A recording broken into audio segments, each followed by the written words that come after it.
ফ্লেক্সিকে লুফে নিয়েছে। একদম খুবই আনফরচুনেট এনডিটি সিদ্ধান্তটা একটু মনে হয় লেটে নিয়ে ফেলেছেন, যার দরুন ওই জায়গাতে রিফ্লেক্স খুব দারুণভাবে কিন্তু তুলে নিয়েছেন।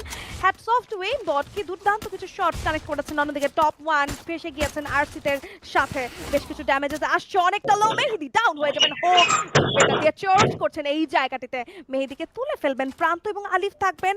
এইম তো করেছেন আলিফ, লং রেঞ্জে বেশ কিছু শটস কানেক্ট করে নিজের টিমের জন্য কিছু সময় বাই করার চেষ্টা করবেন তিনি। অলরেডি কিন্তু প্রান্তকে সরিয়ে দেওয়া হয়েছে, ব্যাক অফ করতে বলা হয়েছে। র্যাপিড রিদমস থ্রো করবেন ওই জায়গাটিতে, বাট খুব একটা কানেক্ট হবে না। শট কানেক্ট হবে 150 হোপকে উদ্দেশ্য করে shots, but finally Hope down করবেন উডপেকার দিয়ে আলিফকে। বাট আলিফের যে কাজটা ছিল এখান থেকে প্রান্তকে বের করে দেওয়া, ওই জায়গাটা থেকে একটু সময় বাই করার, সেটা কিন্তু তিনি খুব ভালো করেই করেছেন।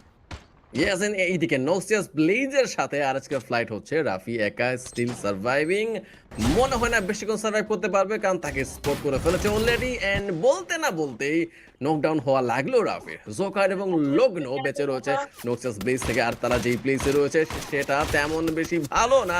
লগ্নকে দুই পাশ থেকেই ফায়ার পাওয়ারটা নেওয়া লাগবে, এখন হয়তো আর সময় হাতে নেই। ফ্লিকারের শুট ছিল যেখানে নকডাউন হলো লগ্ন, শুধুমাত্র